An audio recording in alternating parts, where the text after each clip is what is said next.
Nam, it's so good to have you back on What She Said. Thank you so much for having me back. I'm excited.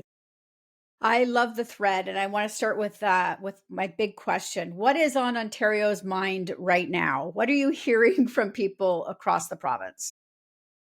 Well, first of all, I'm glad that you like the show. I think it's a really important show because it centers the lived experiences of Ontarians and something that is top of mind for a lot of people. And it was also top of mind through polling in the last provincial election is healthcare. And we did cover healthcare in this season, but we decided to kind of move away from the GTA and focus on what's happening in rural and northern parts of the province. So the thread is now in its fourth season. Is that what makes this one feel different than past seasons? Is that you're outside of Toronto? Is there something else that's making it feel maybe perhaps a little different? Well, through the first season, we tried to move outside of Toronto because I think when it comes to journalism itself, we've spoken about this before. There is a lack of trust, and that's been growing over a very long time. And sometimes I think when you live in major cities like Toronto or Vancouver or wherever, the problems in those cities might seem to be the most pressing. And maybe those problems might actually get the most airtime when it comes to what's covered on the news. But if you move outside even an hour, 2 hours, the priorities of those communities might be similar, but they might be very different. When we talk about healthcare, healthcare is a big, I think it shows a huge difference. If you live in Toronto, we know that there is a lack of family doctors. We know that if you have a family doctor, you're super, super lucky. If you live in Toronto, if you don't have a family doctor, and we've been hearing this on the news, if you need to see somebody, you might be able to go to a walk-in clinic. If you can't get to a walk-in clinic, you might go to the nearest ER. And if you go to one ER, and if that ER is super busy, you might have another ER that's accessible to you. If you move to the rural and northern parts of the province, that situation changes. They also are facing a lack of family doctors, but in those parts of the province, there's a lack of walk-in clinics, ERs, or it's not news actually now. It used to be news, but ERs are being closed practically every week. And if you can't get access to an ER, and if you can't get help and you need immediate care, situations can become life-threatening. Yeah, this is going to be a big concern, I think, for people in Ontario over the next many years. Uh, Personally, hoping for a bit of a brain gain here as doctors flee America. So it'd be interesting to see if you follow up with that in the next season, maybe to see if we did actually gain some family doctors and some specialists in our healthcare community as they start to depart the U.S. One of the other things you focused on was extreme weather, which I think is personally, I've been victimized by the extreme weather where I live with that rest show that came through a couple of years ago. But we're definitely going to keep getting more of it. So, what prompted you to focus on this topic in particular? First of all, I'm sorry that you experienced that because it is becoming super common to know someone if it's not yourself going through it, where maybe there's flooding, extreme heat, fires out west. We know it's not uncommon for people to have like a go bag, which is essentially a bag they keep in case of fires. And they grab it, it's got emergency essentials. We decided to cover extreme weather because it's something that's been in the news a lot. The thing that makes me so annoyed, I don't know if I can say this as a journalist, climate change is not a left or a right thing. Climate change is real. Scientists have proven that it's happening. And at the end of the world, and I think we've seen so many movies depicting this, at the end of the world, the fire is not going to say, well, who did you vote for in the last election? It's going to impact all of us. And extreme weather is happening in many different ways. If you live in Toronto, extreme heat, flooding, I have kids who go to elementary. I have a child in elementary school now, but when my both of my kids were in elementary school, my son is now in high school. They were in portables, and during the summer, the heat the temperature where we're in offices and we're sweating. But if you go to a school, of my kids' school, their field, they have a huge field, no trees. And if you're in a portable, it just feels like you're in a little metal tin just heating up throughout the day. We have snow days. Well, we used to have snow days. Now they Yeah. just go online. But like in the winter, when it's extreme cold, we acknowledge that it's extremely cold and kids shouldn't be outside. So they have to be inside. But in the summer, we're not doing that. So kids are still expected to go to schools. And most times, the only place that has like air conditioning is the office, right? But the kids in the rest of the classrooms are sweating, and we don't acknowledge that. Even in Toronto, there's certain laws where landlords prohibit people from installing fans in their unit. So people are sitting just heating up. And if you're a senior and you can have all these other health issues that can be impacted because of the extreme heat. We actually spoke to a woman in Barrie, Ontario, and what people don't realize is that southwestern Ontario is a tornado alley. So we went Hmm. to speak to her, and she survived a tornado. She actually saw, like, when everything finished, the roof over the house that she was in was gone, completely gone. This is happening in Ontario. And I think we need to talk about what's going on, what the solutions are, and how it's impacting people. Because if you don't believe in climate change, guess who does? Insurance companies do. I was just going to say that it's not going to be politicians who are going to push for major changes. It's going to be the insurance companies because they're going to be bankrupt and they will not be able to make a living or continue to function with all of these payouts that our people are just not going to be able to get insurance as well. I mean, some of the premiums are going to be so outrageous. So we're seeing that in Yeah, we Florida. saw this in in Florida, and also we saw that in LA. Those incredible images coming out from Los Angeles, and how people were, while the fire was happening, people were being removed from their insurance policies. Right. So this is something that I think we really need to talk about, because if you don't believe in it, and it's going to impact people's bottom lines, and it's going to impact where people can actually live. We have a housing crisis. So if you can't live in certain parts of the province, that's also going to make things worse, right? We have solutions. I think we need to focus on those solutions instead of debating something that has already been proven to be true. Absolutely. I mean, I live in Ottawa. Tornadoes were not a thing here until within the last maybe 10 years or so.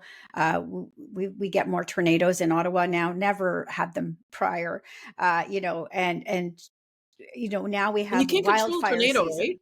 No, and we have wildfire season now. Like that's not a thing. Like we should never normalize that wildfire season shouldn't be a season. So we really do have to address it. I agree.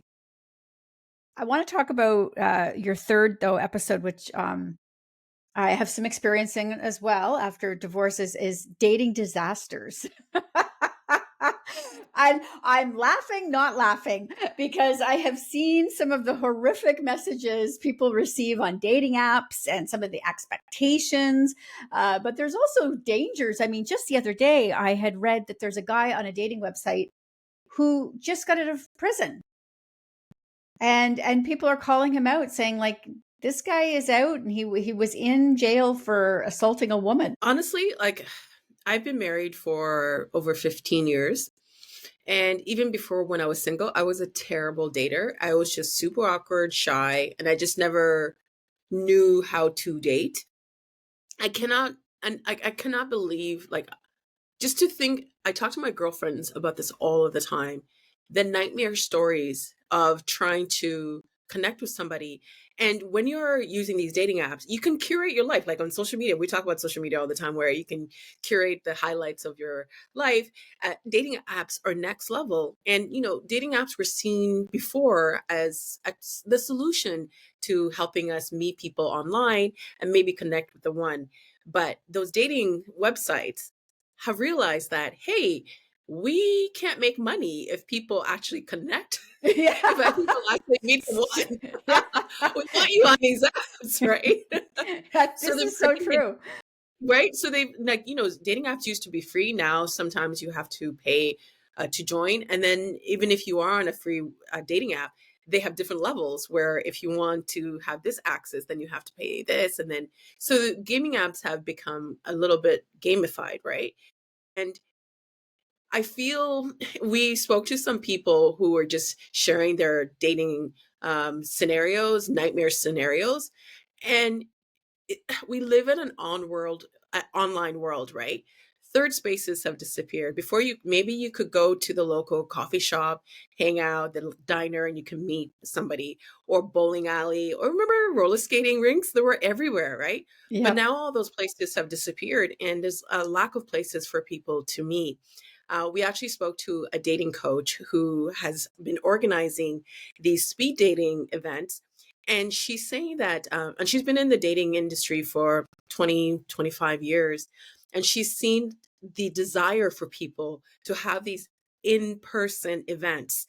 People don't want to be on the apps anymore. They want to meet. Because also, like, when you meet somebody, physical, like the body language, you can pick up cues on. You might not be able to if you meet them online.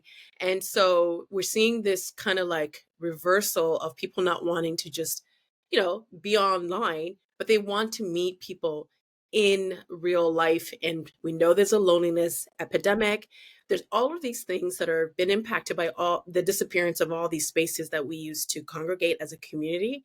And now adding dating and people being sneaky or trying to be duplicitous. Because I think in dating, we've all had bad dates, right?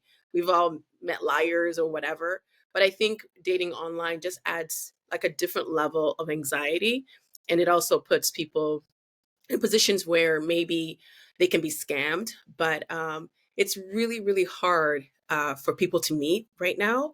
And it seems the one thing that I learned from this episode is that people are kind of done with the apps and just want to go back to meeting people in real life, which I think is also good. I think we need to have more in person opportunities to connect. And maybe there, if people are listening, that's a place for people, entrepreneurs, to just maybe create these spaces where we can meet in real life. I agree. I mean, those dating apps too are awful. I mean, they're so superficial and you're swiping through and it's like choosing a person off of a menu. It just it's just It a feels terrible weird. What's feeling, wrong? right? Like, "Oh, I like this, but don't like that," or "I want," and, it's just you never get to the core of the person through them. So you could be swiping on some really great people and, of course, pausing on some really terrible people, which on the other side of that, we're seeing this rise in these Facebook pages of "Are we dating the same person?" Which are directly, I think, connected to the dating sites because people are just out there dating as many people as possible. So Mhm. it's Well, one crazy. in a previous season on the thread, we did scams, and we spoke to this young woman who was sharing her life online on Facebook, and she didn't realize that this guy was kind of like following her on social. He would be at the places she was. He started to dress in a way that he kind of figured out what her style was and what she liked. So Right. he created himself to be in the image of who he thought. So she became a target, right? And he just became this person for her. She meets him, she falls in love. She's like, oh my gosh, this person's like tailor made for me. And then it was just a scam, right? And he broke her heart, and he also stole from her. So it's like it's hard to put yourself out there with the best intentions when there's so many bad actors out there. And then maybe when you do meet that one, you're just kind of like, can it really be true? Because I also know a lot of friends who've met their partners online. So there are happy endings, but yeah, apps are just, I think people are just kind of done with them. Yeah, I don't blame them at all, at all. So Yeah. what upcoming topics do you have that you're excited about or maybe even potentially a little bit nervous to share with people?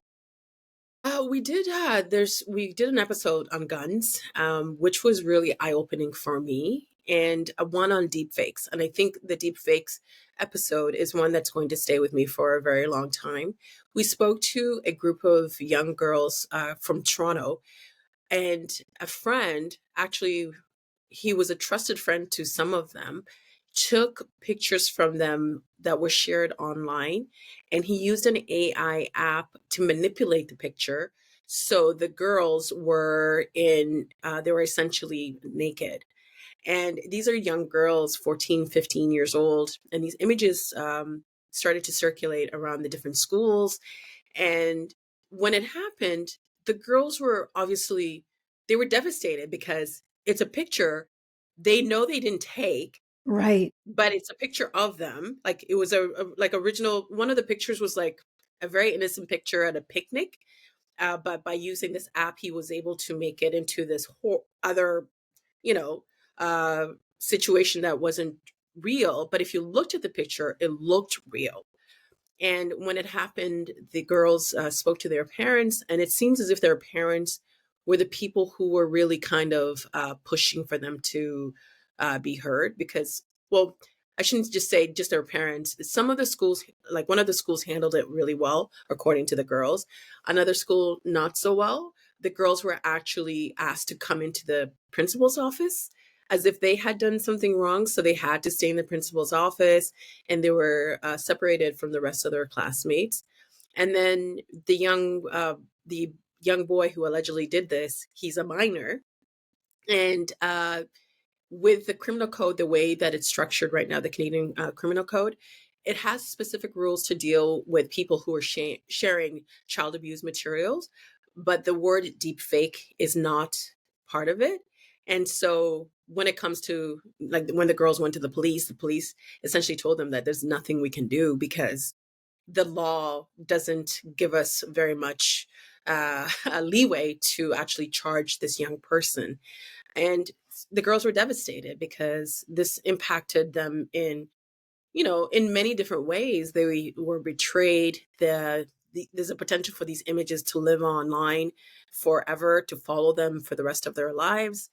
And the fact that when they went to the police were kind of like, well, it's not really real, so why are you upset? And it was just kind of devastating to see that this is something that young people are experiencing, because it's happening more and more. And most of the time this happens, it's directed to young girls or young women. And we also spoke to an activist by the name of Noelle Martin from Australia. And she had her pictures manipulated and posted online. And she chose to speak out because the way that she was portrayed online was just so terrible.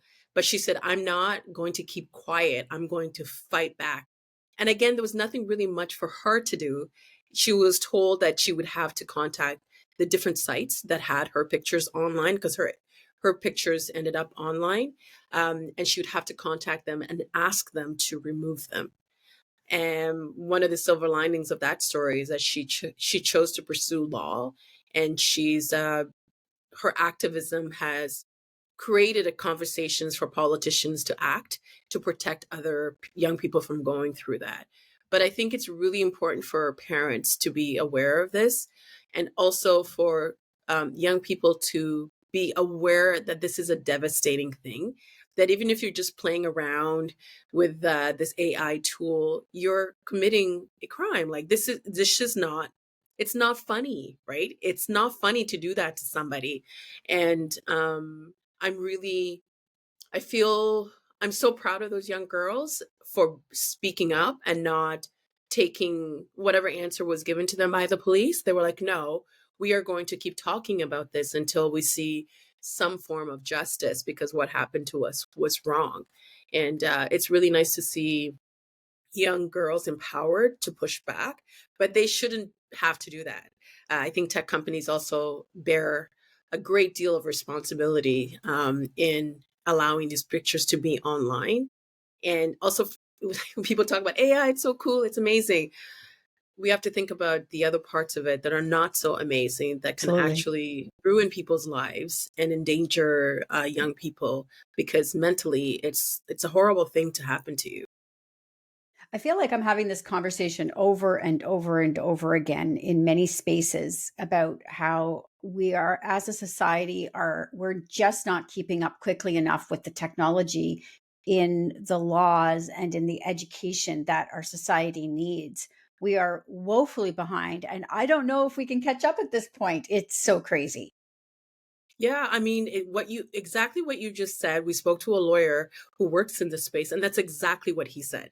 That the we can't keep up the law, can't keep up with the technology, and it's a scary place to be in, where someone can just decide, I'm just gonna do this and put your head on this picture and put it online, and it can ruin people's lives, and it has ruined people's lives, and it's terrible to think that younger people might think that this is funny or hilarious, but it's not. And we have to talk about the negative parts of it and educate uh, everybody, really, not just young people, but we need to educate everybody because in the show, we spoke about two cases of older men who were using AI images for, child porn abuse material.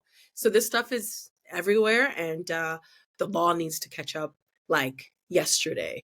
Yeah, I agree. So you've hosted 4 seasons now, Nam. What have you learned about Ontario residents that continues to surprise you? Oh, that's a great question. The thing that I've learned, and every time we speak to anybody, is that there are so many people in this province who care so deeply about the person sitting next to them, and people who are working really, really hard to create a better life for their neighbors, and how much people, uh, it's like people want to be understood. And sometimes someone across from you might say something that you disagree with.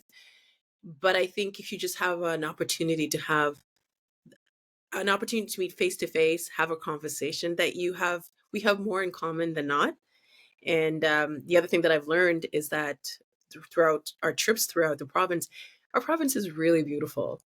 There's so many beautiful places to go. And as you know, with elbows up, as we think about what we're going to do over the summer break, I think it's a great opportunity for people to explore the province and just get to know what life is like for people outside of where they live. Because an issue might be really important to you in Toronto, but it might look different for somebody who lives outside of Toronto. And specifically, I'm thinking of highways because I don't drive. Well, I mean, sometimes, but I usually take transit.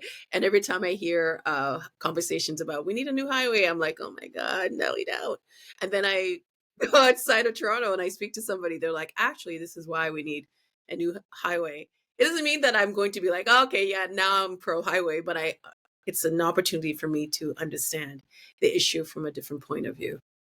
Yeah, Ontario is such a big province. I always love telling people that it takes 24 hours to drive across Ontario. It is, Exactly. you can go to Florida in the same amount of time. Not that Yeah. anybody's Well, going to but Florida it does anytime take an soon. hour to get through Toronto. That's true. Toronto. I I don't think know that's what one to of my say in favorite Ottawa, but in jokes. Toronto, traffic is Yeah, it's always like it's 2 hours to get to Toronto from Toronto. yeah, exactly. It's, it's always crazy in Toronto for sure. But it Mhm. is such a big, huge province and so different as you move across it or up and down in it. So I I love that you do this show, Nam. Where can people catch the threads? Thanks so much for giving us the opportunity to talk about this. I really appreciate it, Candice. It's we're on YouTube at the Thread with Nam, and we're also on Instagram, TVO the Thread.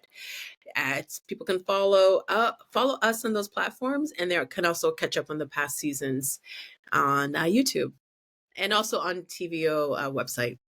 All right, perfect. Thank you so much for joining me today, Nam. Thanks so much for having me, Candice. You do great work, and I always appreciate how you elevate women's voices. Really appreciate you. Oh, thank you.